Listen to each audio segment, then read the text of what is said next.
Welcome to Catholic Discovery 101, where we tell our friends and neighbors in the Pocatello and Chubbuck area about our wonderful Catholic faith. My name is Liz Johnson. I'm a parishioner at Holy Spirit Catholic Community. Today, we're going to be learning about the Society of St. Vincent de Paul. And to help us with that, to teach us, our guests today are Sister Maria Magbanua and Brenda May. Sister Maria is the Social Services Director, and Brenda is the Store Director for the facility here in town. Welcome, ladies. Thank you. Let's begin with learning about you first. Sister, let's start with you. Tell us a little bit about yourself. Okay, I'm Sister Maria David Magbanua. I'm a member of the Franciscan Sisters of the Eucharist based in Connecticut. Our mother house is in Connecticut, but we have our center here in Pocatello. And I met the sisters in Jerusalem, and when I was working and studying there, and I joined them there, and then later I moved here in the U.S. to start my formation process. And I went to school here, university here in the U.S., in Connecticut. I finished my degree, undergrad, in public health. And recently, I just finished my required courses for my master's degree in theology and my certification in bioethics. And so your specialty is theology and bioethics. Yes. And how those things work together? Basically, bioethics is a branch of moral theology, and it's concerned with human life, health, and theology is concerned with the person, and because it's created in the image of God. And these two disciplines are they relate to each other through and human person. Okay, excellent. Thank you. Thank you, Sister. Brenda, tell us a little bit about yourself. Okay, I have been in retail management for a lot of years, 30 plus years, and after I found myself between jobs when I applied for this position with St. Vincent's, and after all that time out there in that greedy retail environment, it's so rewarding to be to use my skills working in a place where I'm helping others, and I feel like I'm doing what God wants me to do rather than working for the almighty dollar. And so I'm really happy to be there, and I've been there about 2.5 years, and so far it's been a really good experience. Wonderful. Thank you. Welcome, both of you, and thank you for taking the time today to share with us. Let's begin with a little bit about the St. Vincent de Paul organization, some of the historical information, and what your mission is today. And St. Vincent de Paul has joined us today in the form of this beautiful piece of art. He was donated to the store here in town by Paul and Jane Vitale, and he is the patron saint of this organization. So, Sister, if you'd give us a little bit of background. Sure. Okay. Basically, St. Vincent de Paul lived during the 1600s in France, and they call him the father of the poor, or the apostle of charity, because his mission and his spirituality is based on serving the poor. And during his lifetime, he founded 3 organizations, and all of these 3 organizations they're there to serve the poor. And one of those organizations that he founded, the Daughters of Charity, that's where the Society of St. Vincent de Paul came from, and through Blessed Frederick Osnam. It was founded in 1800, and during those early 1800s, it quickly spread all over the country, in France, and also all over the world. And it came to the U.S., Canada, and Mexico. And right now, the society is present in 6 continents with more than 700 members serving the poor. And what's the mission of the society today? Today, it's a very good question, because right now, Pope Francis, our Pope, call us to evangelize the poor, and that's what exactly our Society of St. Vincent de Paul is going out there and serving the poor. Okay. So, as social services director for St. Vincent de Paul here, what do you do here? What kinds of services do you offer? Basically, when the clients come into the door of social services, we offer various services such as the help paying the bills and utility. That's one of the things. And besides that, we offer also helping the food boxes. We have a food pantry. And also with some clients, they need some furniture or clothing. So we have those services offered to them. Okay. And what hours are you available as a social services director? Our office is open from Tuesday, Wednesday, Thursday, and Friday. On Tuesday, Thursday, and Friday, our social services is open from 2 p.m. until 5 p.m. And on Wednesday, we called it's a food pantry day, so we are open from 10 o'clock until 1 o'clock. Okay. Okay. How do you determine what your clients need? Okay, basically when the client comes into our office, we sit down and talk, having conversation like what we do right here, right now. And we just talk, they come in, and client, when they come in, they tell us exactly what their need is, what the help they need. And from talking to them, we also find out other things more than just like paying the utility bills or the rental bills. And doing the conversation and interviewing them, we find out more needs that they needed. So what we're gonna do is we're gonna go and do the home visit. We're gonna try to visit them, and from there, we find out more things that they needed. It's more than just like coming to our office, needing help paying the bill, which is an immediate need. But going to their home, we find out more things that they might not have any food, there's no furniture or bed, and they might be sleeping on the floor, or they don't have enough clothing. So with that, we ask them, because we have those services at our office, we refer them to come to our office, and from there, we established, the relationship. And I think going to their homes, we also, to stick to the spirituality of St. Vincent de Paul and serving the poor, we go out there and bring Christ's presence with them. Good. Do you have to be Catholic to qualify for the services? No, our services is open for everybody that needing help, no matter who you are and what you are. It's open for everybody, because we see in each of them is Christ. Okay. Yeah, there's no distinction in there. Okay. Okay. You mentioned the food pantry. Brenda, can you tell us a little bit about the food pantry, again, the hours of operation and what you provide? Yeah, the food pantry, we do our food boxes just once a week, and that's on Wednesday from 10 a.m. to 1 p.m.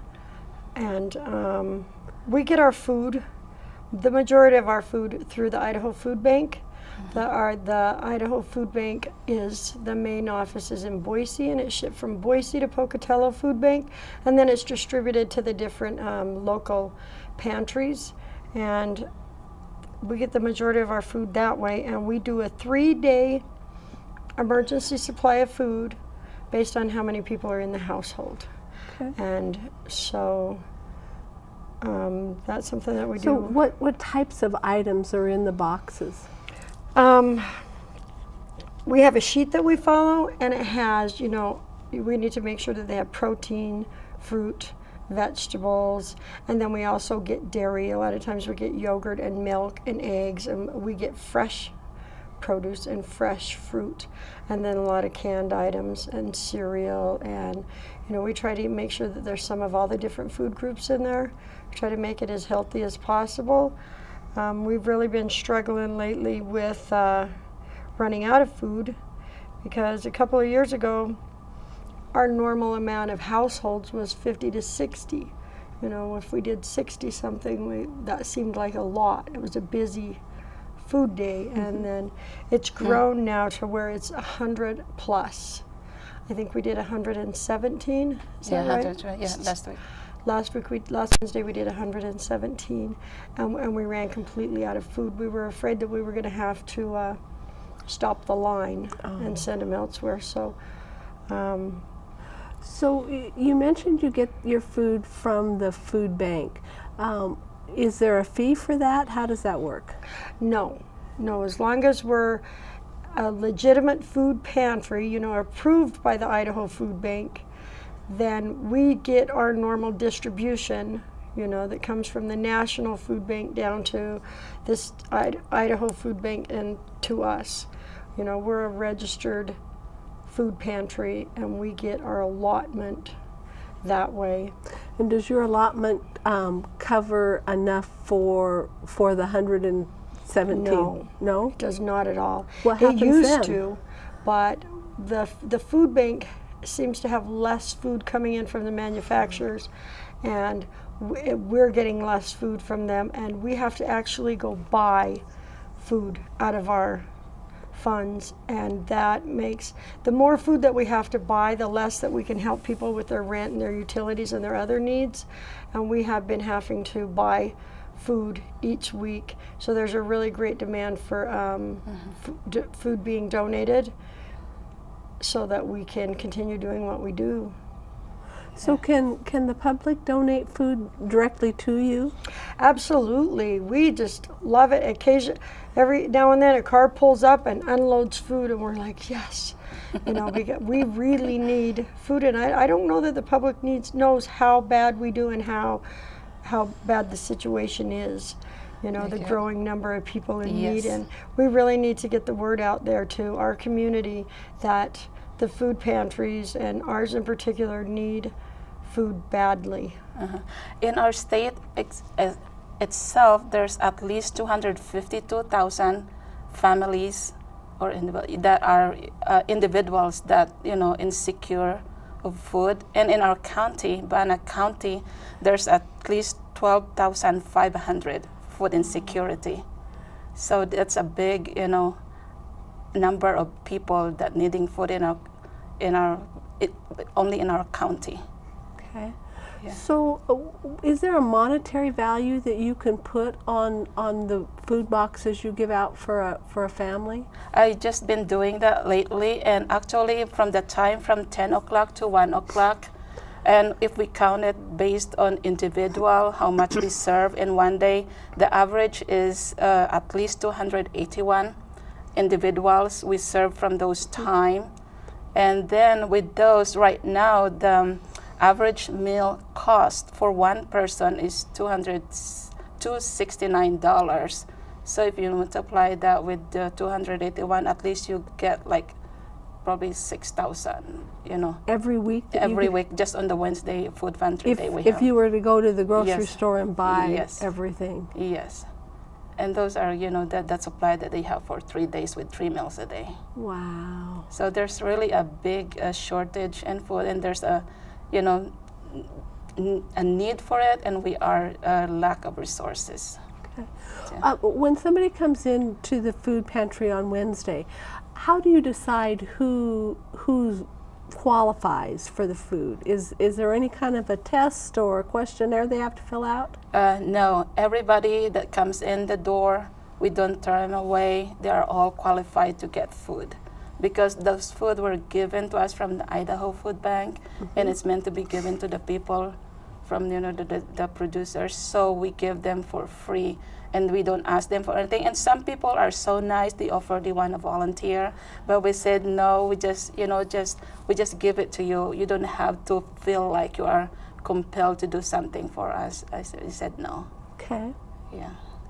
So you mentioned you have fresh things, milk, eggs, meats.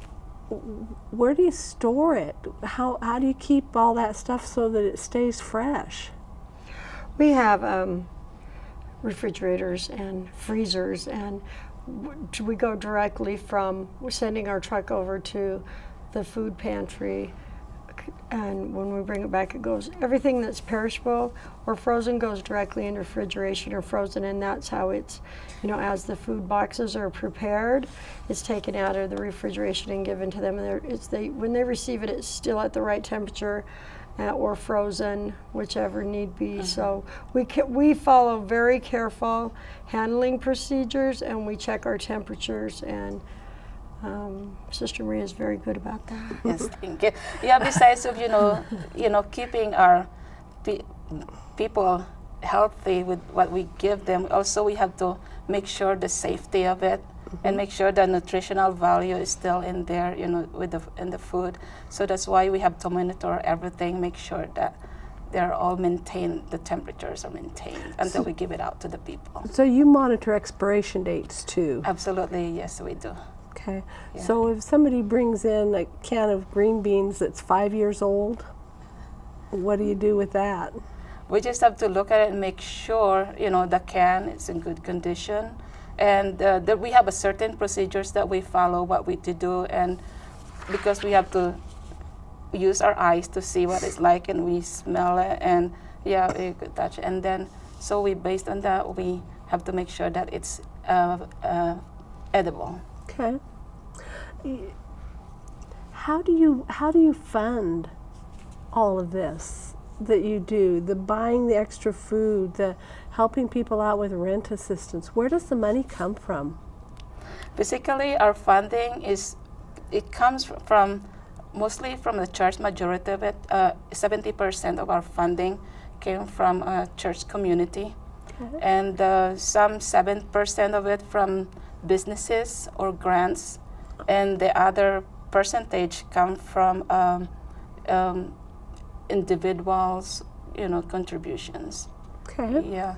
So right now there's a big need, you know, for our organization to help other people, but we are in shortage of resources right now.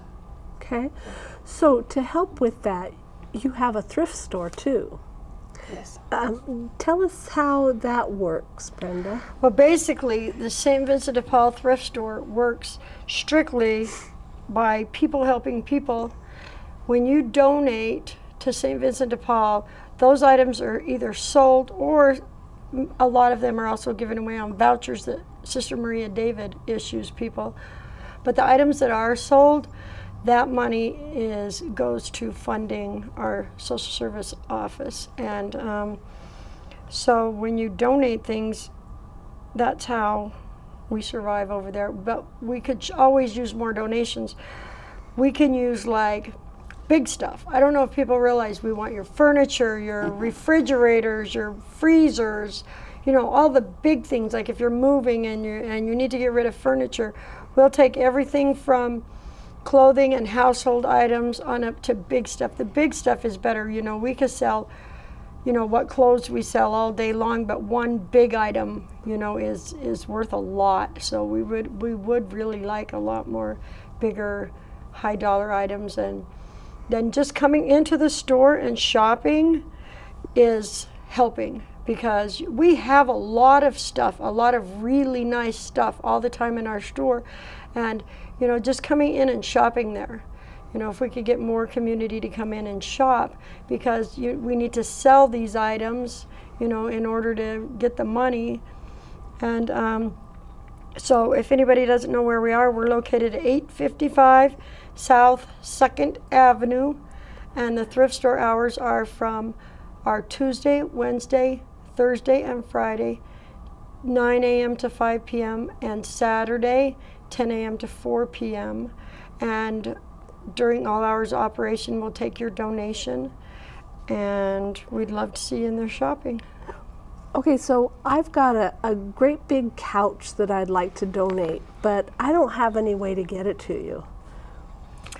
We definitely have a solution for that. We have a truck. Okay. St. Vincent de Paul, we have a truck. I think we're about the only one left in town who will come to your house and pick up your items for a small fee of $10, which just helps cover gas, maintenance, and labor. You will get a truck to come to your house with 2 very strong guys to haul off anything that you want to donate to St. Vincent de Paul. So all you need to do is call the store at 233-2555 and schedule a pickup, and I'll send a truck and 2 strong guys to your house. Okay. You want to talk a little bit about the quality of the items? Yes. The items that you donate do need to be sellable. You know, if the clothing is torn or worn out or stained, we're not going to be able to use it. I mean, even the poor need to have their dignity. You know, I mean, we're not going to give them anything less than anybody else would want to wear, and we're not going to, you know, we're not going to give them, when they need household items, we don't really want to give them less than what, you know, other people would need. So if you're donating, particularly we see clothing and couches and mattresses that people are leaving at our store that are not in using condition. So we do ask that they at least be something that you would use. You know, if you wouldn't wear it or put it on your children or use it, then we probably don't want it either. Okay. So when somebody dumps something at your store that really should go to the landfill, what happens then? It ends up costing us money. It ends up taking money away from the services we offer, because I have to pay. You know, we have very few paid employees, but the couple that are, I have to pay them to drive the truck, use the gas, go to the landfill, and pay the landfill. And so it's very expensive. And, you know, and I'm continually, at least weekly, sending a truckload to the landfill, and it definitely cuts out of our budget, and we would really prefer not to have to do that. Okay. Okay. So you guys do a lot. You provide a lot of services. How does all the work get done? There's only 2 of you. Basically, a lot of our work gets done through our volunteers. Like in social services, we have volunteers to go out to home visit, and we are always in need of volunteer to go out for home visit. If anyone is interested to volunteer their time and help us out, they're welcome, you know, to stop by our office, and we, you know, I could introduce to them and orient them what it's all about. And also in our food pantry on Wednesdays, especially on Wednesdays, we need people even just to put things in boxes to get it ready for the people, because there's always a long line, especially in the first hour of the morning. And when people start coming, you know, we need to be efficient and in distributing our food. And we need also, you know, people putting it together in boxes, getting it ready, and also handing it out to our clients. Okay. Yeah. Okay, and Brenda, what about in the store? What kinds of volunteers do you need to help in the store? I'm always in need of volunteers. We need volunteers to help on the dock, like processing all the electronics. You test them, clean them up, price them, get them out to sell. We could always use more help with the books, household items, clothing. Always need help processing the clothing. You know, the number of clothing vouchers that Sister Maria David has been writing has also gone up, and household items and people starting over and needing things. And you know, when she writes up a voucher, they bring it over to the thrift store, and we feel their needs, and we need all that stuff processed and priced and put out on the shelves. And it takes quite a team to keep it going. And there's some good weeks where I have volunteers, and then there's some downtime where I don't have it. We really struggle without volunteers, and I could definitely use more help. So when clothing comes in, you know, I know people stuff the clothing in bags and boxes, and then what do you do with it? How do you process it? Well, we just take a bag or box at a time, and we sort through it, and you know, we take all the usable clothing, and we hang it and we steam it. We steam all our clothing because it makes it look really nice, and it also kills all the 98% of the germs or bacteria. And so we do pretty much put mostly good quality clothing out into our store. Okay. What about bedding?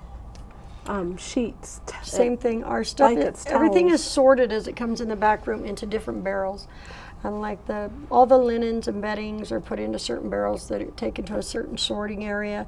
And they're all measured to the right size, you know, and any unwanted ones are discarded and the good ones are folded and made look nice and priced. And that's basically how we kind of do all the different areas. Okay. Now, we know Sister's taken vows that this is her calling. But Brenda, what warms your heart when you help someone? Do you have a particular story that you'd like to share with us? Well, in the past I've been down and out, like the people that come in there. I know what it's like to be there, and so I have an understanding of being in that situation, and so it just is so awesome. And people helped me in the past, so it's really awesome to be able to help people when they're in bad situations. You know, I had some struggles in my life that I've overcome, and so I feel like I'm giving back. You know, helping others is a way for me to give back for, you know, all the help that I've had and where I've come from, and so it's where I feel like I'm supposed to be right now. That's good. Now, Sister's not in the store all the time, and sometimes you get called up. Can you give me an example of something that's maybe happened? Sister Maria David had to go out of town, and our social service office was closed, and a woman came in that Father John had sent in, and so you know that she needed help, and so she was pregnant and homeless and had no food, and so I just did what I needed to do. You know, I didn't just say, "Oh, I'm sorry, our social service office is closed," you know, because we're St. Vincent de Paul and we have a reputation, we help people, you know, and when somebody comes in that kind of need, I took out of the store funds rather than the social service funds, which ends up being the same thing anyway. I went ahead and did what I know Father John would want me to do and what Sister Maria David would want me to do, and got her a room and food and made sure that she was okay. And so I'm not when the social service office is closed, you know, and somebody comes in emergency need, you know, we're going to find some way to help people because that's what we do there. Oh, that's wonderful. It's nice to know that we have an organization within our church to help people in this way, and you are both shining examples of what that needs to be. So our time is at an end right now. So I would really like to thank you for being here now. Again, our guests today have been Sister Maria David and Brenda May from St. Vincent de Paul. Thank you, ladies, for sharing with us. And thank you to everybody for spending time with us. Please join us again. We air on Sundays at 6 p.m. and Tuesdays at 10:30 a.m. And on behalf of Father John Wooster, pastor of Holy Spirit Catholic Community, I'm Liz Johnson, and I humbly ask God's blessing to each and every one of us. Thank you. Jesus, my God and my